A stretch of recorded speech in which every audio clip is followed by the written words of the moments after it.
Hi guys, welcome back to another video. We get stuck in our subconscious and we literally don't see a way out, and we don't feel that we deserve a way out.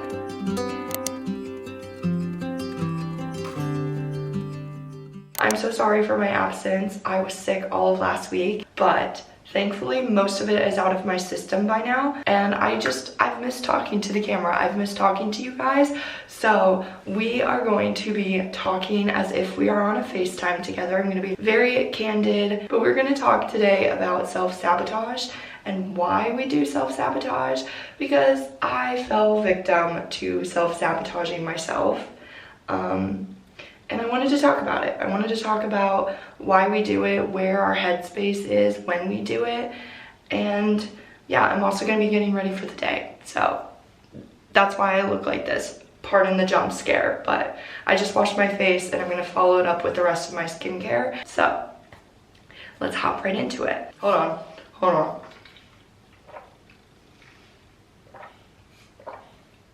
I have fallen guilty of self-sabotage a lot, actually. Like, it's kind of sad how easily I fall into self-sabotage and victim mode and whatever else, like, that prevents me from doing what I actually want to do and what I need to do. So I wanted to talk about that. First, we're going in with, let me tell you what I washed my face with. I washed my face with the Bioma Milky Oil Cleanser, and then I'm gonna follow it with this Bioma Balancing Face Mist.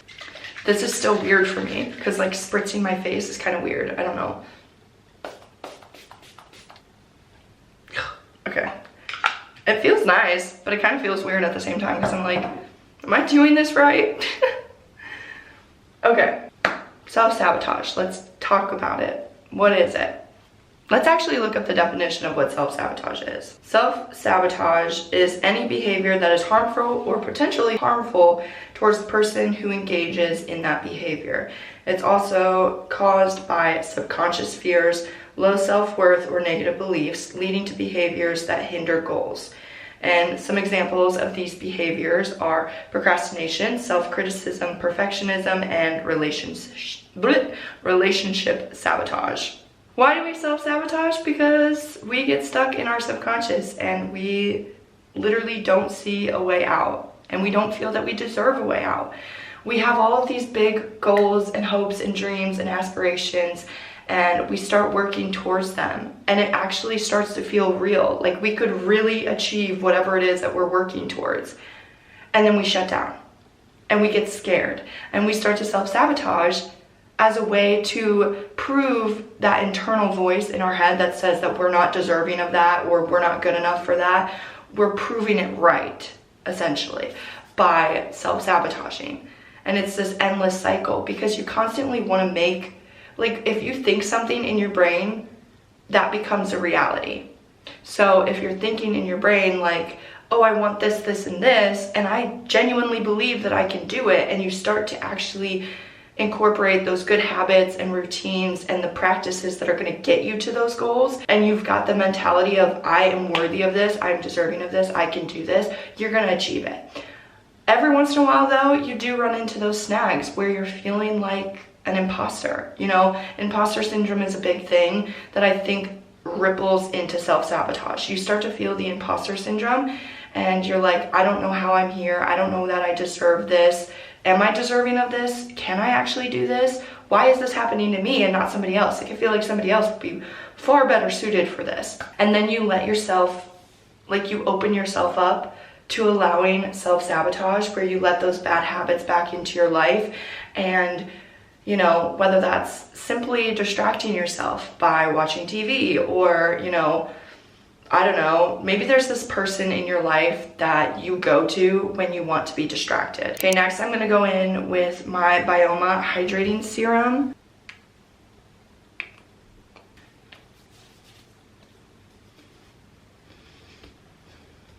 I also think self-sabotage is easy to fall into when you came from a family or you came from this dynamic where you always felt like whatever you were doing wasn't good enough, you weren't doing enough, and you were always like aiming to please other people. And that just gets exhausting. Like, honestly, it's exhausting to try to please other people and live your life for other people. But when you have a goal, you have a dream, whatever, it's really important to... What am I even saying?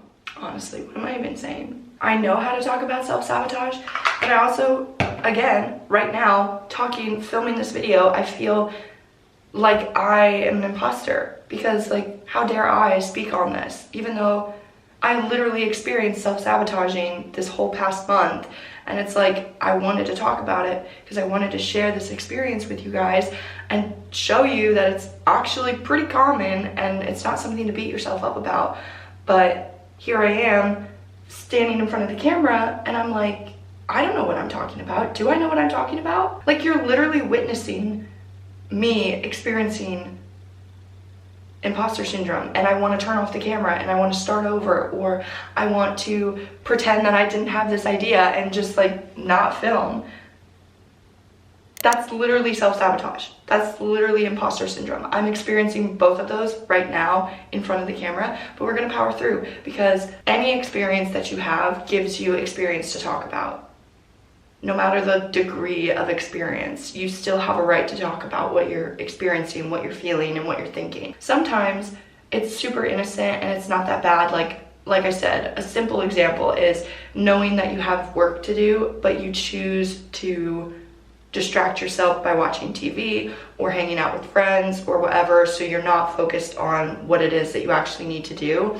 Like, that's pretty simple. Other forms of self-sabotage can be, you know, excessive drinking when you're experiencing a lot of emotions that you don't want to deal with.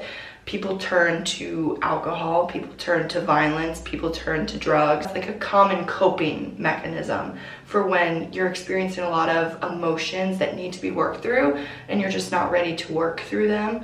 So then you turn to these distractors that inevitably self-sabotage. Like, you're turning to self-sabotaging behaviors. Last, I'm going to go in with the Bioma moisturizing cream.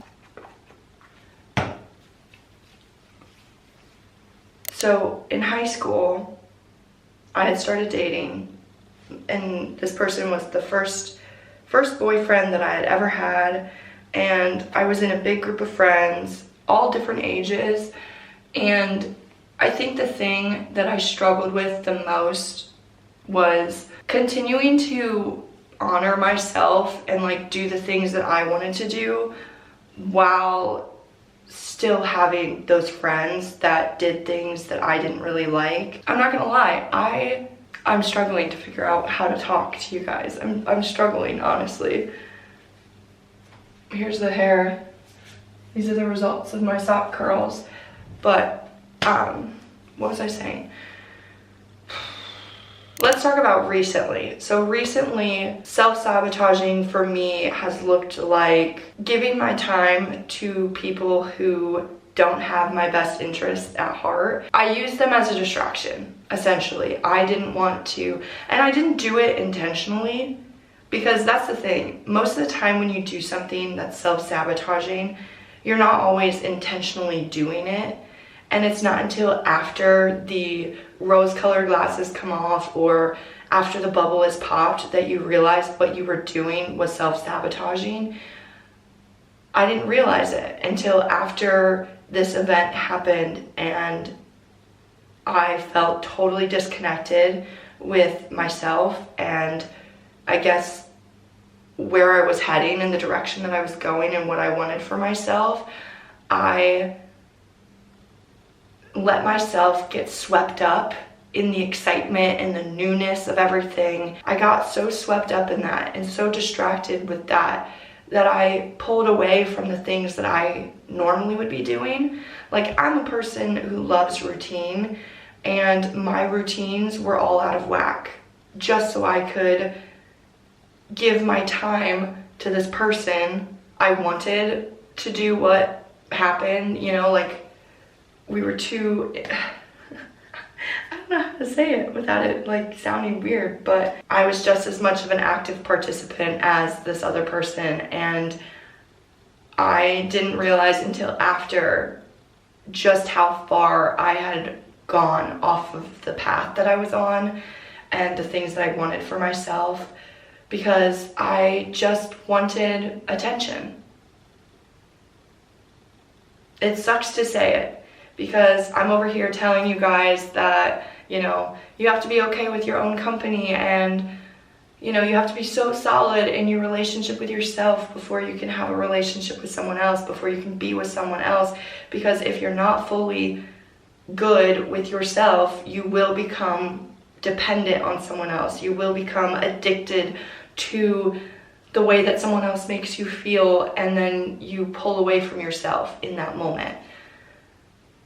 I guess this video is really just me being vulnerable and very authentic in the fact of I fucked up and I'm like trying to rebuild after this fuck up. And let me tell you something, your body knows when you do something that is not right for you. Your body knows when something is off in your surroundings, in the people that you spend time with, any of that. And it's our fault because we don't listen to our body, because we don't think anything of it, because it's so normalized for our body to feel certain things, or, you know, to feel sick or feel in pain or whatever. But that's actually not normal, and those are your body's ways. That's your body's way of cueing to you that whatever you're doing isn't good, like you shouldn't be doing it. So basically, the buildup of this was all fine and well. I had my boundaries set, I knew what I wanted and what I didn't want.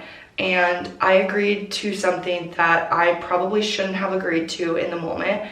And I started to feel sick. Like, I started to feel sick, but I didn't think anything of it because I was like, oh, it's nothing, like it's allergies or whatever, like I'm not making a big deal of it.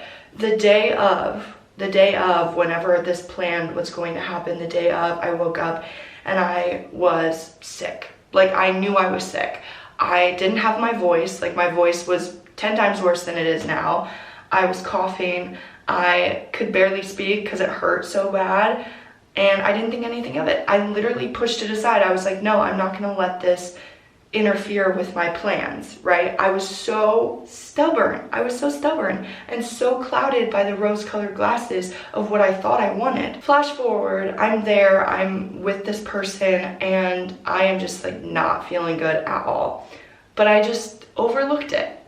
And the next day I came home and I literally just crumbled. I was in tears, I was an absolute mess, I could not function properly. And then I got so worked up, my stomach was in knots, I was feeling so much stomach pain, my head was pounding, my body hurt everywhere, like I was just on complete shutdown mode. And when I tell you that your body will tell you when something is not right for you, it does. And it might sound super woo-woo, who cares? I don't care. This is me, this is what I believe in, this is what I know to be true, at least for myself. Your body will always try to protect you and always try to tell you when something is right for you and when it's not. And it's our mind and our ego that overrules your body, because my body was giving me all the signs and the cues, and my mind, my ego was telling me, no, it's fine, I'm fine. Let's go do what we want to do. And I ended up getting hurt in the process. Like, I ended up getting hurt and having to deal with the consequences of that. And sometimes at the end of the day, you just have to pull away from them. You just have to just cut ties and move on and move forward, because that's all you can do. Because now I'm in the process of trying to rebuild that trust with myself, with my body, that I will listen to what my body has to say. And I promise that I won't hurt it again, or I won't do something that I'm not supposed to do. The biggest thing that I wanted to make a point of in this video is listen to your body. Your body knows when you're self-sabotaging. It feels it, it senses it. Your brain and your ego and that little voice in your head that's telling you to do those negative things, or to do the things that you know aren't necessarily good for you to do, your body knows. Like, your body knows and is only trying to protect you. And I guess my hope for you is that you start to pick up on those cues that your body is giving you. Follow your gut instincts, follow your intuition. it's not always easy and nobody is perfect. And I'm here to tell you that like all of these things that I'm telling you, all of these videos that I've done about navigating your life in your 20s and all of the advice that I've given you, it's advice that I've taken for myself, and it's something that I am still working on incorporating, because we're not perfect. We do make mistakes, we do fall into bad habits, we do fall into self-sabotage, and it's about how we handle ourselves in that situation and how we handle ourselves after it happens. How are you going to take care of yourself after the pieces have all fallen? How are you going to rebuild? Are you going to handle yourself with love and compassion and understanding? Or are you going to handle yourself with anger and frustration and disappointment? And you can have all those feelings. You can have both, you know, but to continue to beat yourself up after you already put your body through something that wasn't right for it, like your body was already punished. Essentially, your body was already punished in the moment when you decided to do the thing that you weren't supposed to do, that wasn't right for you. And the consequences that come after that is your body's way of almost like crying out to you to get your attention, to tell you that you messed up and it is hurt and you need to apologize, you need to forgive yourself, you need to heal whatever it is that was hurt in that situation. And I think that's another thing. It was definitely a test to me, because after being, like I said, after being in that tunnel vision of I'm working on myself, I'm prioritizing my relationship with myself and working towards my goals, but then I also at the same time had finally gotten to a place where I was like, I'm ready to be seen, I'm ready to receive attention, I'm ready to be noticed by people. And then I actually was noticed and I was getting that attention, and I completely like forgot about all of the progress that I had made and all of the work that I had done, and I had hyper fixated on the attention that I was getting and the person that I was receiving it from. I was giving all of my time and attention to them. Like, because I think one of my biggest things, my brother says it's my biggest strength but also my biggest weakness, is I have so much love to give people. All I want to do is give people my love and my affection and my attention. And I put on these rose-colored glasses and I overlook everything that acts as a red flag. Take it from me, learn from me, learn from my experience. Attention is great and fine and well, and we all love attention. You're human. You have to admit that you love attention. And you especially love attention when it's coming from someone you're attracted to. It's validating, and you can't say it's not. I was confident in myself. It was just added attention and added validation and bonus of, you know, I was getting attention like I finally wanted, but then I didn't hold myself accountable in the other areas of my life, and I didn't hold myself strong in my boundaries and how far I was willing to go and where I was comfortable and where I wasn't comfortable. And I think that's the biggest thing that I need to reevaluate going forward, is where my boundaries are, what I'm looking for in a person. Because did this person check off a lot of boxes? Yeah. Did they check off all of the boxes? No. And did they check off the non-negotiable boxes? No. But was I willing to overlook those things because I was receiving attention from someone? Yes. And that is my self-sabotage. That is where I fall victim to self-sabotage, is getting attention from people. Like building relationships with people, and you know, I put all of my time and effort into other people because I just want that time and effort back. But at the end of the day, if the person's not right for you, they're not going to be giving you the same amount of effort that you are giving to them. And I have always found myself in situations where I am giving more than the other person is. And I continue to put myself in those situations, and I continue to put up with that behavior, and that is an act of self-sabotage. Because I know it's not good for me, but I still do it. Because if I can prove to someone just how much I love them, just how much I care about them, just how much I, you know, appreciate our relationship, that maybe then they'll turn around and show me that same amount of attention and appreciation and care, I guess. But that's not always the case. But anyway, I didn't want to go into too many details though, because it is personal. So I'm sorry if you were hoping for something deeper or more detailed, but just know that my perspective on things has completely shifted since the event that took place, and I will no longer be accepting behavior that does not fit what I'm looking for. And I say that now, and I'm saying that here so that I can come back to this video and I can rewatch it and not fall victim like I always do.